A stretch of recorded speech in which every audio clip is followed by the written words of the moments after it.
Bismillahirrahmanirrahim. Assalamualaikum warahmatullahi wabarakatuh. Alhamdulillahi rabbil alamin.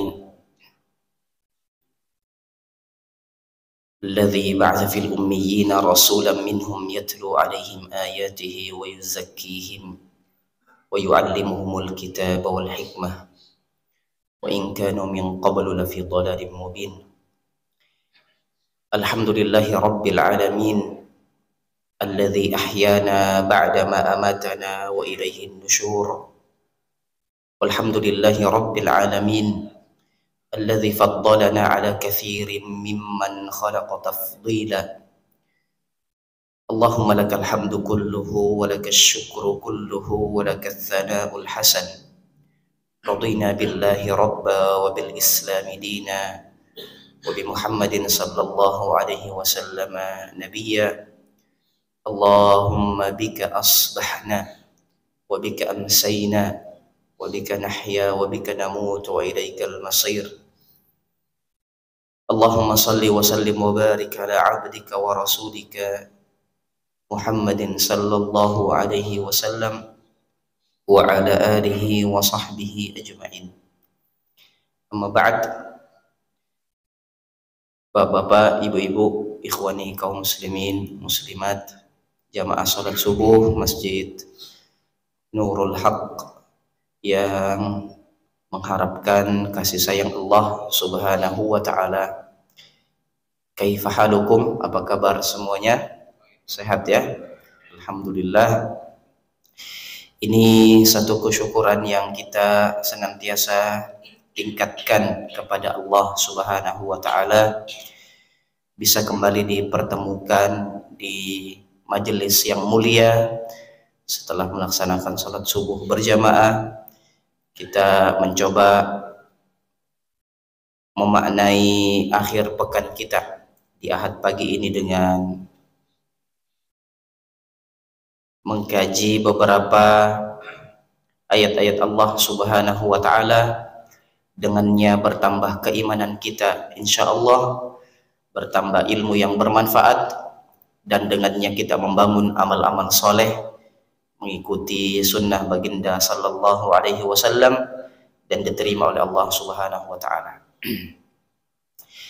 Jamaah sekalian, perjalanan panjang dari Ramadan 1444 Hijriah, Allah pilih kita menjadi pemenang, ya, minal aidina wal faizin, maksimal melaksanakan ibadah di Ramadan kemarin.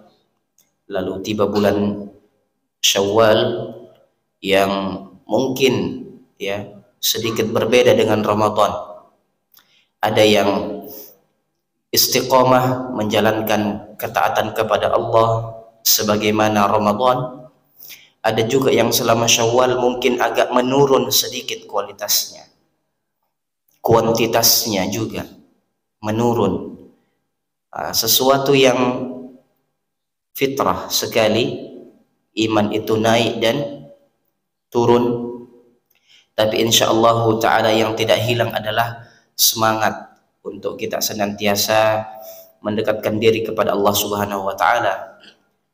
Ini yang menyebabkan di antara kesempurnaan, hikmah dan kasih sayang Allah Subhanahu wa taala adalah mempergilirkan untuk kita musim-musim kebaikan. Jadi musim kebaikan itu diatur oleh Allah Subhanahu wa taala. Ramadan musim kebaikan, ya. Ada Syawal sedikit bersantai, tanda kutip ya.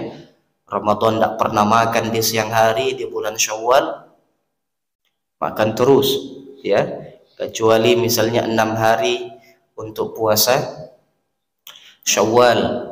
Ada yang Senin Kamis juga, ada yang puasa Daud, tapi tidak lebih banyak daripada puasa fard di Ramadan. Setelah Syawal dengan segala rutinitas silaturahim, ziarah di dalamnya, Allah hadirkan kepada kita bulan Zulqa'dah ini, satu dari 4 bulan yang Allah Subhanahu wa taala muliakan, yang Allah pilih sebagai bulan yang haram inna iddatash syuhuri 'indallahi 12 syahra fi kitabillahi yawma khalaqas samawati wal ard minha arba'atun hurum, bahwa jumlah bilangan bulan dalam satu tahun itu hanya ada 12 bulan, tidak boleh lebih, tidak boleh kurang. Dari 12 bulan Allah pilih 4 bulan utama. Lalu Nabi jelaskan 4 bulan tersebut thalathun mutawaliyat, 3 bulan berturut-turut, Zulqa'dah, Zulhijjah, dan Muharram. Ini 3 bulan ke depan adalah musim kebaikan bagi kita jamaah subuh yang berbahagia. Jangan sampai 3 bulan ini berlalu begitu saja. Kita tingkatkan keimanan dan produktivitas amal soleh di dalamnya, karena amal-amal kebaikan di dalamnya tidak sama dibandingkan dengan bulan-bulan yang halal, bulan-bulan yang selain bulan yang haram. Kita juga ingatkan diri, keluarga, bahwa dosa yang dilakukan secara sengaja mengikuti hawa nafsu di bulan-bulan haram ini tidak sama dengan dosa yang kita lakukan di luar bulan yang haram. Maka jaga diri kita semakin serius untuk menepis, menangkis, mengusir waswasatus syaitan, bisikan tipu daya syaitan. Karena siapa yang memuliakan bulan-bulan haram ini, siapa yang ingin memuliakannya, maka muliakanlah dia dengan ketaatan dan tidak mudah melakukan kemaksiatan. Dan siapa yang memuliakan bulan ini, sungguh itu adalah cermin bentuk nyata dari ketakwaan yang ada di dalam hati kita. Allah Subhanahu wa taala berfirman, "Wa may yu'azzim sya'airallah fa innaha min taqwal qulub." Siapa yang mengagungkan syiar-syiar Allah Subhanahu wa taala, sungguh itu adalah bentuk ketakwaan yang ada di dalam hati. Alhamdulillah jamaah sekalian, kita juga bersyukur kepada Allah masih dalam kondisi sehat, afiat, penuh dengan nikmat yang Allah berikan kepada kita. Satu di antara ayat yang menjadi bahan tadabbur kami sejak Ramadan kemarin adalah, semoga bermanfaat untuk kita semua, apa yang Allah ingatkan hamba-hambanya dalam surat Ibrahim. Wa atakum min kulli ma sa'altumuh wa in ta'uddu ni'matallahi la tuhsuha innal insana ladzalumun kafar. Dan Allah telah memberikan semua yang kalian minta, kata Allah. Wa atakum min kulli ma sa'altumuh, Allah sudah berikan. Ayat ini dijelaskan bahwa sampai pada hal-hal detail yang mungkin tidak sempat kita minta sama Allah, sudah Allah berikan. Terkadang manusia melihat bahwa hal-hal yang besar yang dia jadikan sebagai sebuah proyek, sebagai sebuah hajat besar, lalu dia minta kepada Allah dan tidak diberikan secara nyata, secara langsung, itu yang menjadi masalah dalam hatinya tentang keyakinan Allah ini mendengar atau tidak. Padahal masih jauh lebih banyak hal-hal yang tidak dia minta dan itu lebih mendasar untuk kebutuhan hidupnya telah Allah berikan untuknya. Jamaah sekalian, hal tersebut Allah Subhanahu wa taala tegaskan pada rangkaian ayat selanjutnya, wa in ta'uddu ni'matallahi la tuhsuha. Kenapa? Coba lihat, kata Allah, semua sudah saya kasih. Dan kalau engkau mau menghitung nikmat yang aku berikan kepadamu, niscaya engkau tidak akan mampu menghitungnya. Kita tadabburi ayat ini jamaah sekalian lewat sedikit ya mentadabburi ayat ini dengan pendekatan bahasa Arab. Di dalam bahasa Arab ya, kita murojaah sedikit, ada istilah mufrad dan mutsanna jama'. Bahasa Arab teliti, ada yang sifatnya mufrad sendiri tunggal, kemudian mutsanna dua, dan jama' tiga dan seterusnya. Tiga dan seterusnya disebut jama'. Dari jama' ini berkumpul lagi jama', jam'ul jama' dan seterusnya. Pada ayat ini Allah katakan wa in ta'uddu ni'mah. Nikmat, nikmatun dalam segi bahasa itu artinya satu nikmat. Mufrad muannats. Ya, satu kan? Nikmatun. Apa kalau dua? Nikmatani. Dalam hadis nikmatani maghbunun fihima katsirun minan nas. Ada dua nikmat yang sering dilalaikan, yang sering melalaikan manusia, yaitu as-sihhatu wal faragh, kesehatan dan waktu luang. Ini orang kalau sudah sehat dan waktunya luang sering lalai. Makanya Nabi bilang nikmatani. Nikmatun, nikmatani, apa jamaknya? Nikmat. Nah, jadi bahasa Indonesia kan? Nikmat atau ni'am. Jamak. Dalam ayat ini Allah katakan apa? Ni'matun. Satu.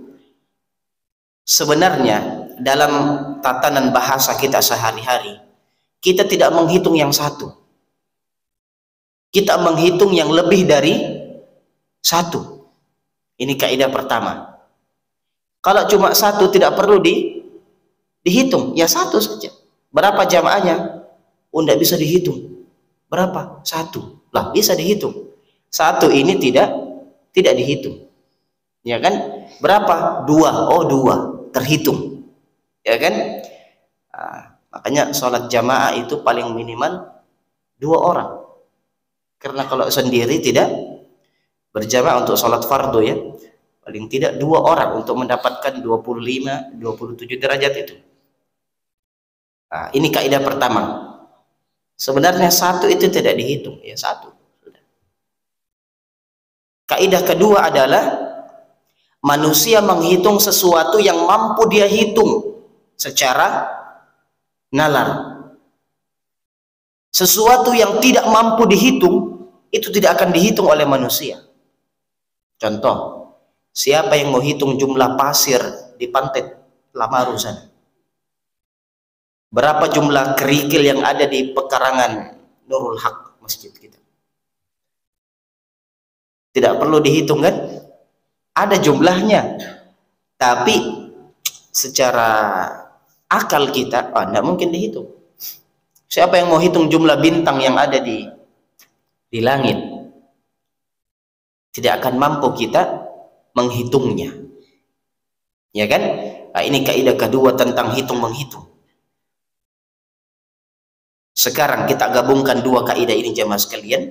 Kita tidak menghitung yang satu dan kita tidak menghitung yang terlalu banyak jumlahnya. Kalau kita mau terjemahkan satu saja dari nikmat Allah Subhanahu wa taala. Jadi ini dijelaskan ya, ada kitab bagus Pak. Namanya Fiqhul Asma'il Husna. Fikih tentang Asma'ul Husna. Ini menarik kalau kita baca, ditulis oleh Fadilatul Syekh Abdul Razzaq bin Abdul Muhsin Al-Badr hafizahullah, salah seorang guru kita di Masjid Nabawi, menuliskan Fiqhul Asma'il Husna. Fikih tentang nama-nama Allah Subhanahu wa taala. La ilaha illahu. Lahul asma'ul husna. Ya, Allah punya nama-nama yang indah. Setiap nama ini harus kita pahami. Apa nama, apa makna Allah? Apa artinya Allah? Apa artinya Ar-Rahman? Apa artinya Ar-Rahim? Al-Malik, Al-Quddus, As-Salam, ya, Al-Mu'min dan seterusnya. Bahkan ini fikih yang lebih besar. Kata beliau, al-fiqhul akbar, fikih yang paling besar, karena kita memaknai, memahami Allah Subhanahu wa taala. Lalu adakah yang lebih besar daripada Allah? Tidak ada.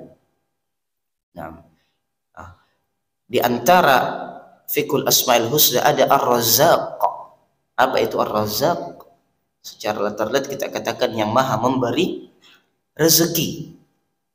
Coba lihat jamaah sekalian, kata wa in ta'uddu ni'matallah. Satu nikmat saja, kita ambil satu nikmat apa? Misalnya nikmat penglihatan. Ya kan? Satu saja nikmatnya.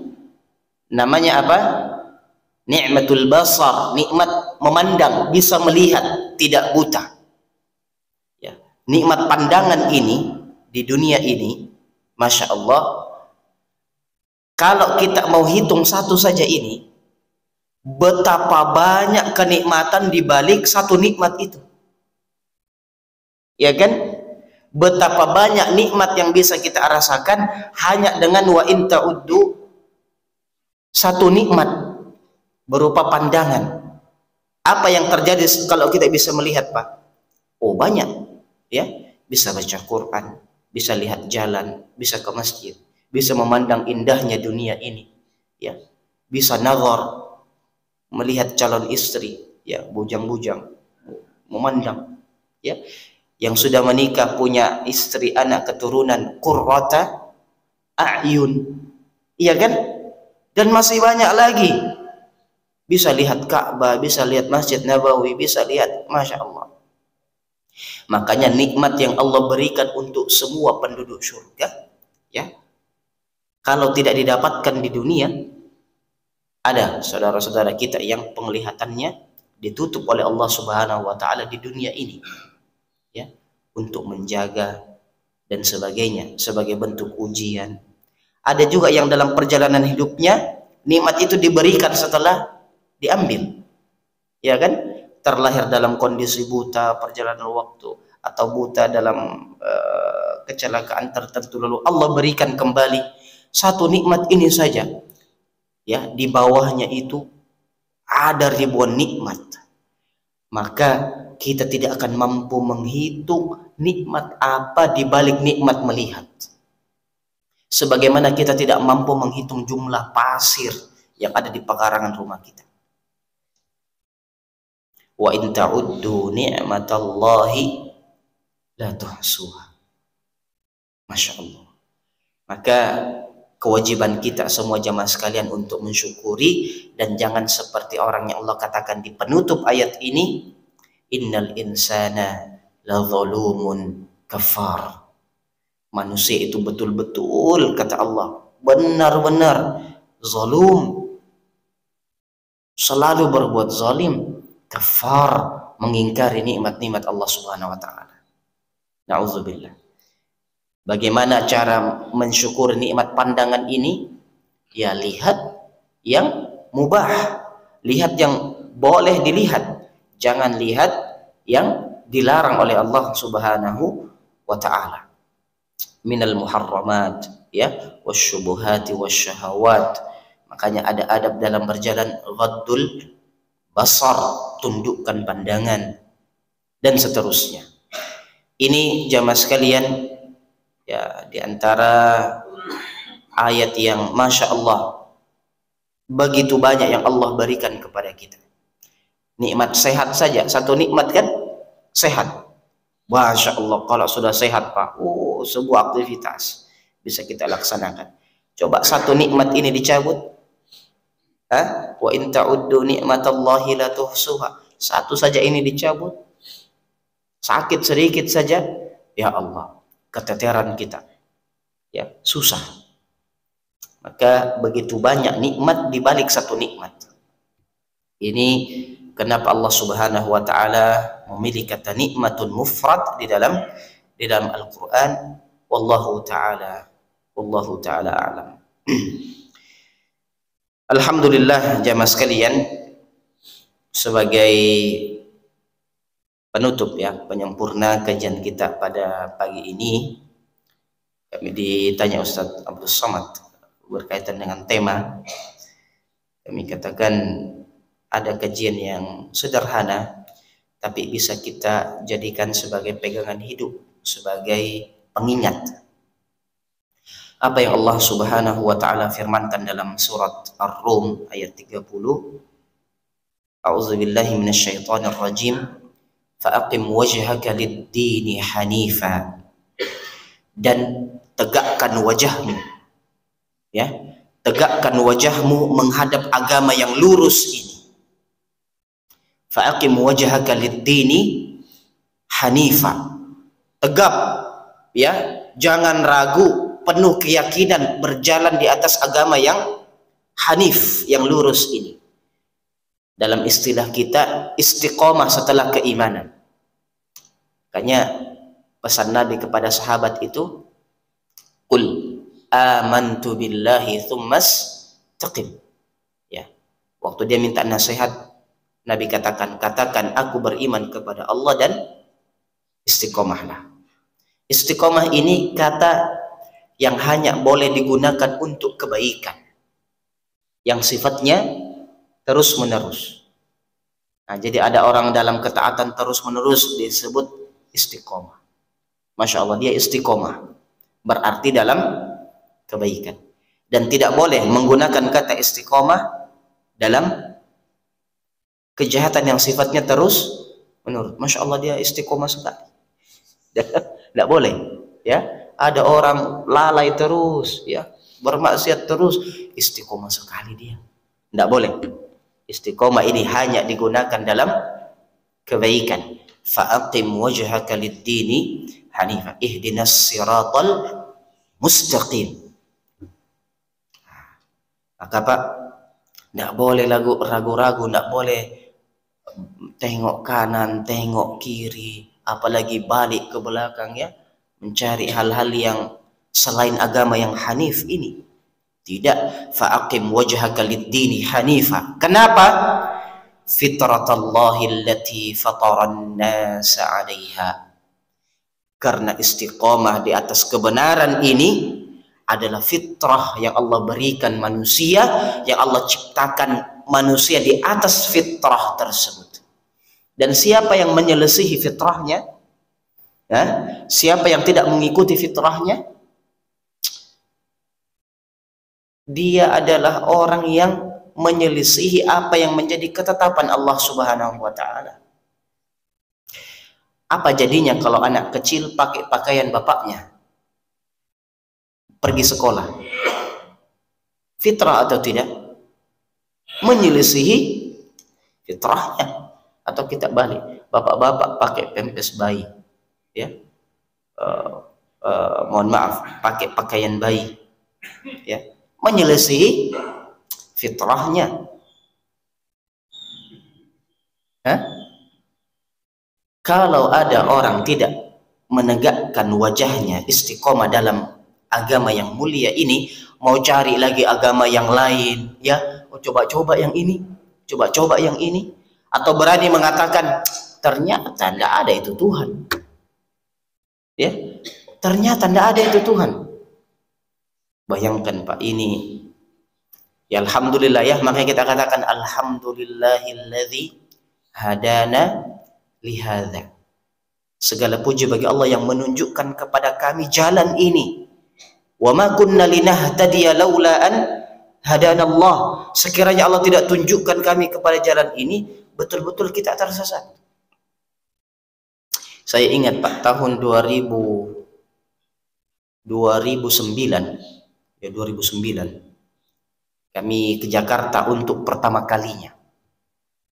Ceritanya mau kuliah dulu di Lipia, ada Lipia di Jakarta. Wah, mau masuk kuliah di sana Pak, Masya Allah, dengan penuh keyakinan, ya. Di Gunung Tembak kan kita belajar itu terjemah lafziyah. Guru-guru kami pernah ngajar di Masjid Istiqomah juga. Pokoknya kalau baca ayat Pak, ditahu semua artinya secara huruf per huruf.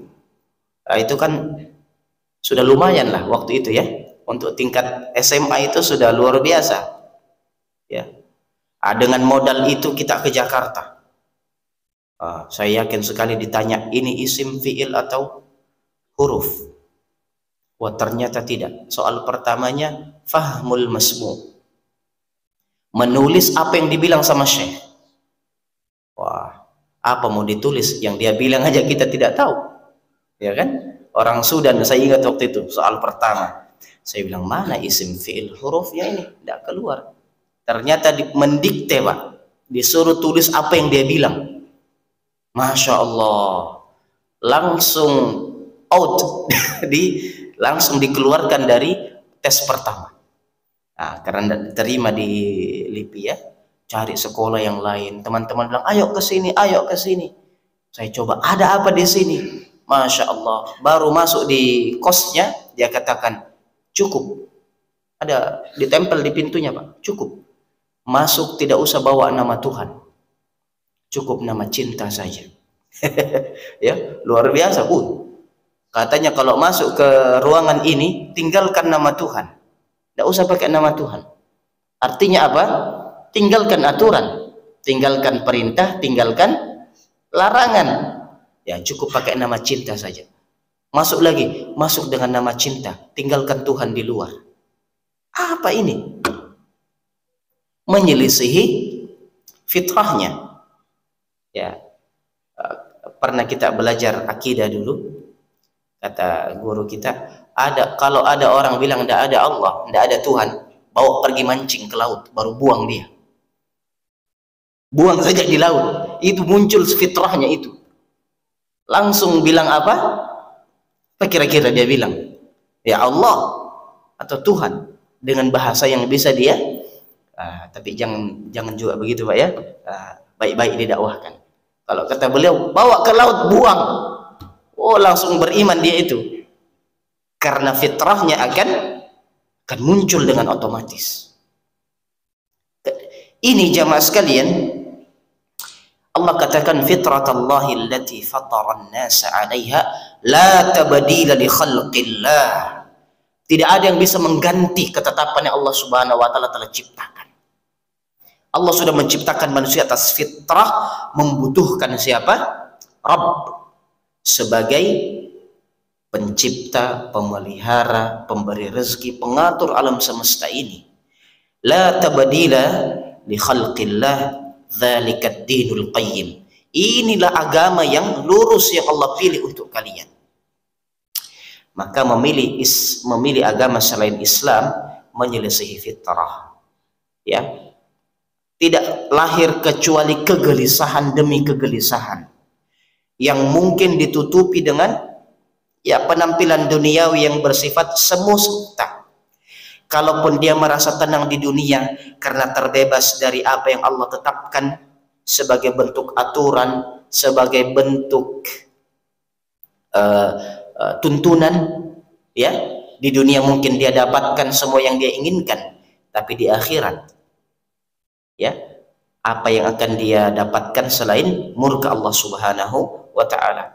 Boleh dia katakan bahwa dunia ini segalanya, maka ambil sebelum kita mati. Kalau sudah mati, sudah selesai cerita, tidak mungkin dibangkitkan lagi, omong kosong surga neraka. Ini juga menyelisihi fitrah, menyelisihi fitrah yang ada. Tentunya jamaah sekalian, Allah katakan walakinna aktsaran nasi la ya'lamun. Sayangnya banyak manusia tidak tahu konsep ini.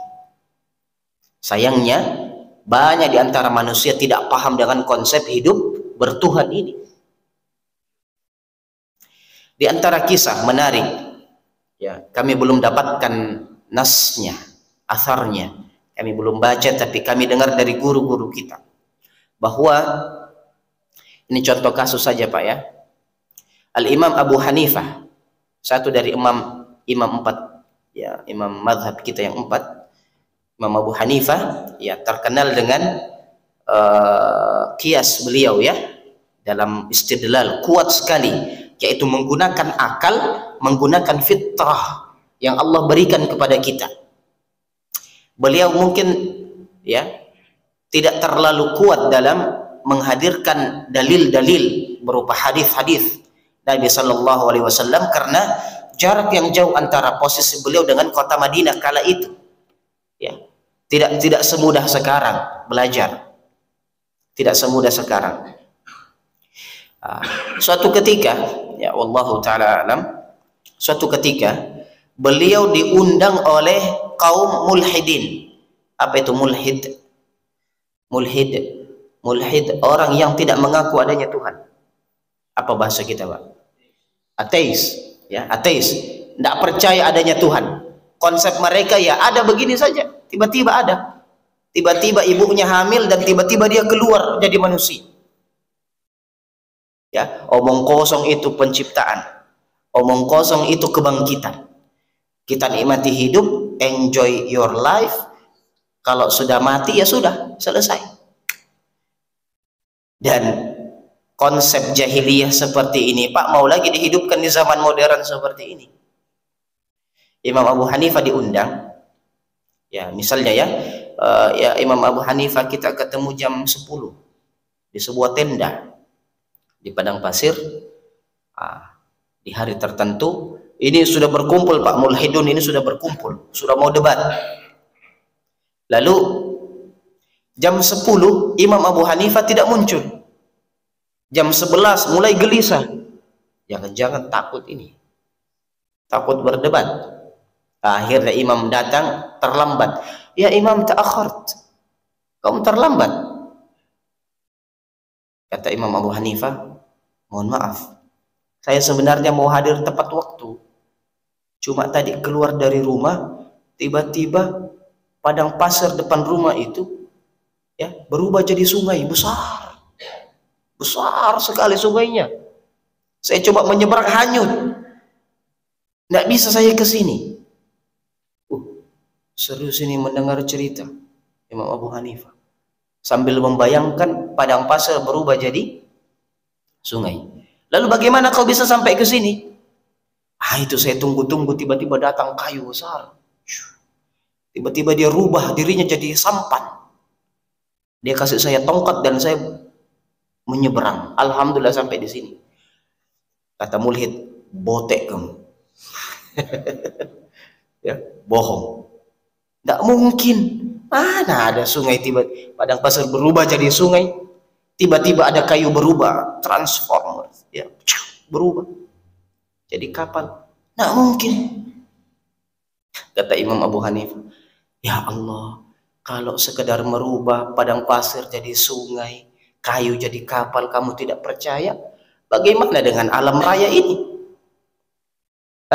Bagaimana dengan jagat raya ini? Tiba-tiba ada matahari di sana, tiba-tiba ada bumi, tiba-tiba ada gunung, tiba-tiba ada air, tiba-tiba ada kamu di sini berdiri.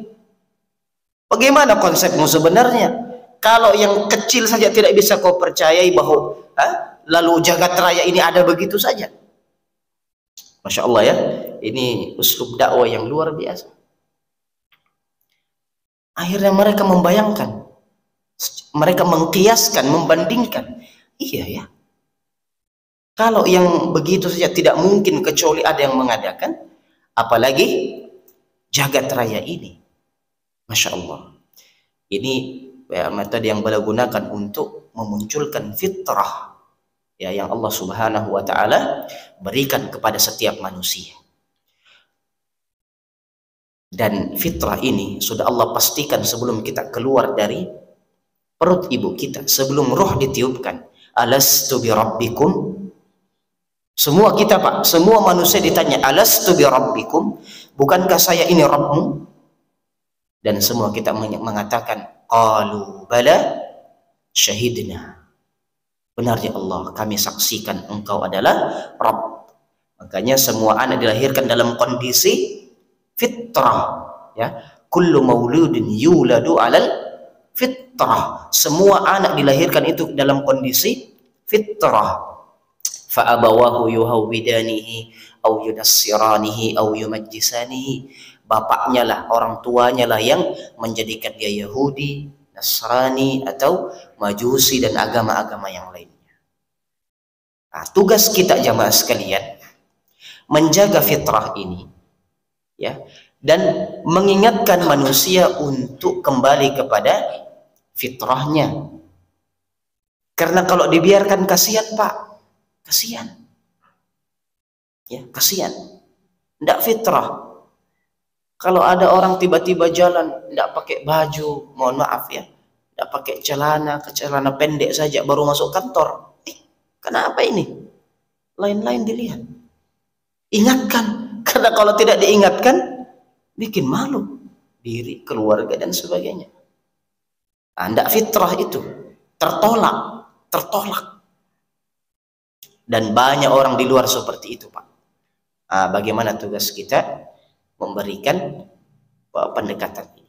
Lalu bagaimana kita yang sudah Allah berikan fitrah? Ini penting. Alhamdulillah kita sudah berada di atas fitrah yang Allah berikan. Tugas kita adalah menjaga fitrah ini. Dan tidak ada metode yang bisa kita gunakan untuk menjaga fitrah ini kecuali dengan metode yang Nabi Sallallahu Alaihi Wasallam ajarkan kepada kita.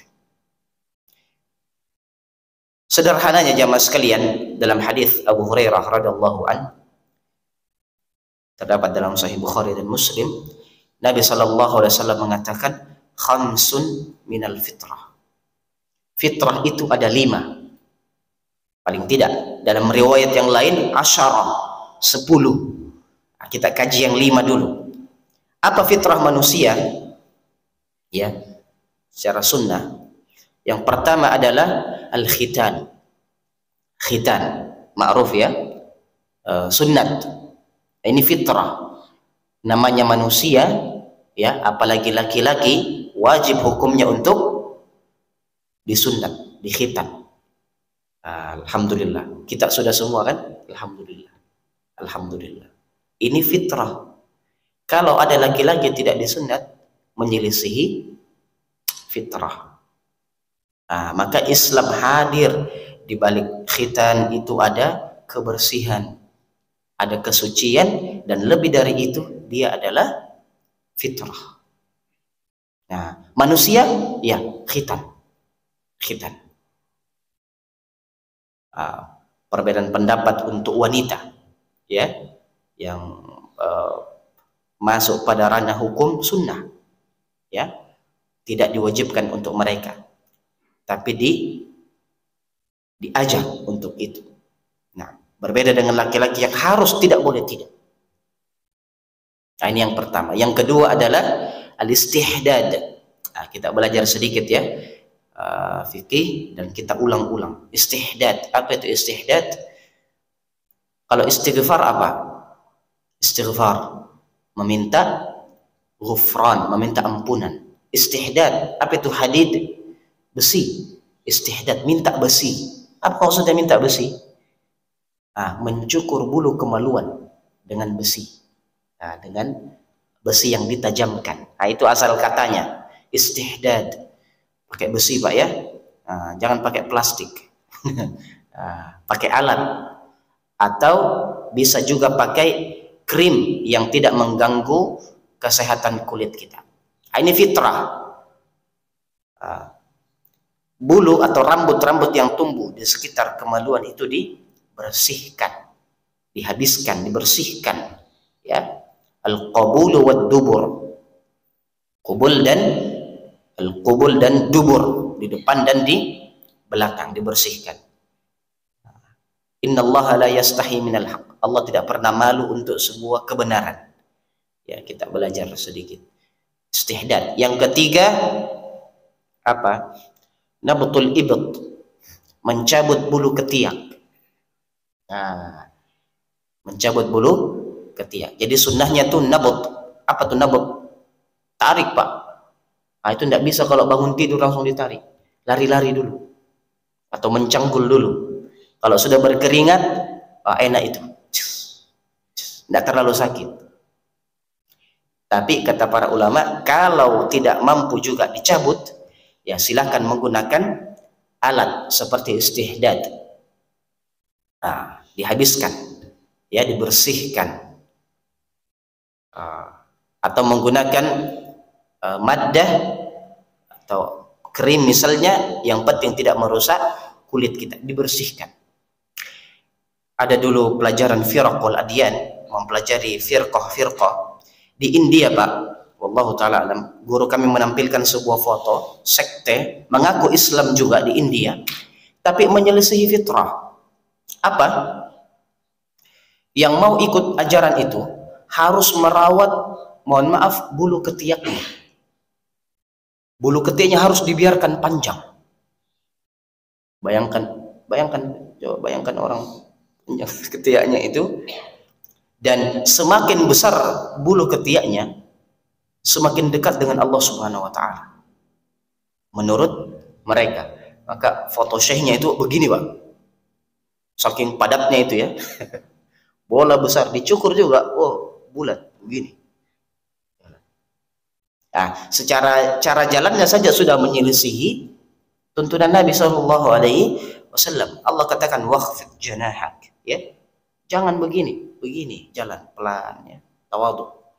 Ini begini Pak fotonya. Masya Allah. Ini menyelisihi fitrah. Tidak bagus Pak. Ada orang jalan ketiaknya begini, ya, karena bulunya tidak mau dihilangkan. Kata Nabi, fitrah itu mencukur habis bulu ketiak. Apalagi sudah berapa tadi? Khitan, istihdad, nabtul ibt. Kemudian mencukur kumis. Qassu syarib. Syarib, merapikan, memotong kumis dengan qassun, ya, digunting, atau menggunakan alat apa saja. Standarnya kata para ulama, jangan sampai kumis kita, jadi boleh merawat kumis boleh, tapi jangan sampai kumisnya menjadi gorden, menutup mulut. Bayangkan Pak kalau, dan ini kata Nabi SAW, khaliful musyrikin, ya, selisihi, jangan mengikuti orang-orang musyrik itu yang memberikan standar laki-laki itu kalau panjang kumisnya sampai menutup mulut. Jadi kalau mau minum Pak, dibuka dulu, ya.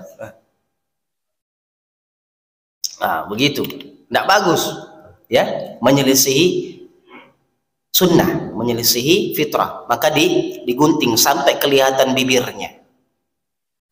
Itu, ya. Kalau suka pelihara, ya pelihara yang bawahnya, ya, pelihara jenggotnya. Ini kalau mau memelihara, tapi yang di atas harus dirapikan. Ini fitrah. Kemudian yang terakhir adalah taklimul azfar, memotong kuku. Ini kuku Pak, fitrah. Manusia pendek kukunya. Kalau panjang, itu makhluk yang lain.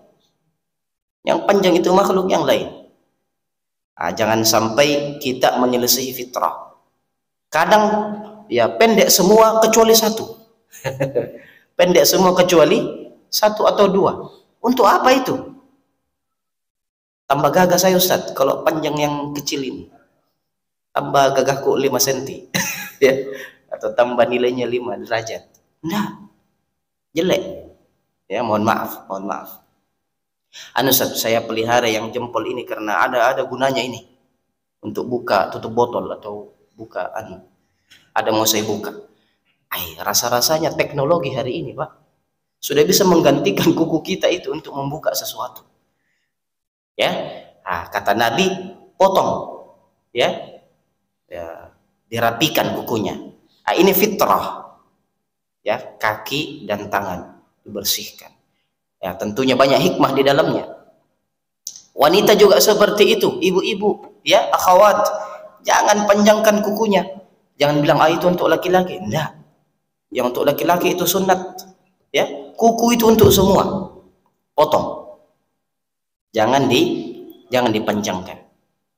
Ini, dan Nabi SAW sebagai penutup jamaah sekalian memberikan batas waktu untuk 4, ya, selain khitan.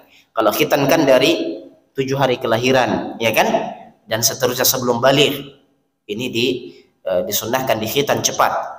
Tapi untuk apa tadi, istihdad, ya, memotong bulu kemaluan, ketiak, kemudian kumis dan kuku, kata Anas bin Malik, Nabi memberikan batas waktu 40 malam. Nah, jadi yang mau pelihara kukunya dikasih diskon berapa? 40 malam. Lewat dari itu harus dirapikan, bersihkan. Nah, yang lainnya juga. Yang suka dengan bulu ketiaknya, umurnya 40 malam. Setelah itu dibersihkan. Ini tuntunan dari Nabi Sallallahu Alaihi Wasallam. Kalau kita menjaga yang sederhana ini, insya Allah Ta'ala fitrah kita terjaga dan kita mendapatkan keridhaan Allah Subhanahu wa Ta'ala. Juga tambahannya dalam riwayat as-siwak, bersiwak, ya, baik dengan siwak itu atau dengan sikat gigi, dengan pasta gigi yang ada saat ini. Kemudian tatayyub, memakai parfum, wangi-wangian. Ini fitrah, Pak. Dan untuk kaum muslimin khususnya, parfum ini untuk yang hidup dan untuk yang sudah meninggal dunia. Coba hidup pakai parfum, nanti wafat juga dimandikan, dikasih wangi-wangian, kain kafannya dikasih parfum, ya kan? Masya Allah, menghadap Allah Subhanahu wa Ta'ala dalam kondisi bersih dan wangi. Terima kasih jamaah sekalian, bijak kita cukupkan sampai di sini. Semoga Allah jadikan kita hamba yang bersyukur atas fitrah ini. Allah jaga fitrah kita dan bisa memberikan pencerahan kepada orang lain untuk kembali kepada fitrahnya. Dan mari bersama kita hidupkan sunnah-sunnah Nabi Sallallahu Alaihi Wasallam. Dengannya kita insyaallah ta'ala semakin terjaga di atas fitrah allati fataran nasa 'alaiha. Wallahu ta'ala a'lam. Kita cukupkan majelis yang mulia ini dengan membaca hamdalah. Alhamdulillahi rabbil alamin. Subhanakallahumma rabbana bihamdik asyhadu an la ilaha illa ant astaghfiruka wa atubu ilaik. Wa sallallahu wasallam ala nabiyyina Muhammad wa ala alihi wa sahbihi ajma'in. Walhamdulillahi rabbil alamin. Assalamualaikum warahmatullahi wabarakatuh.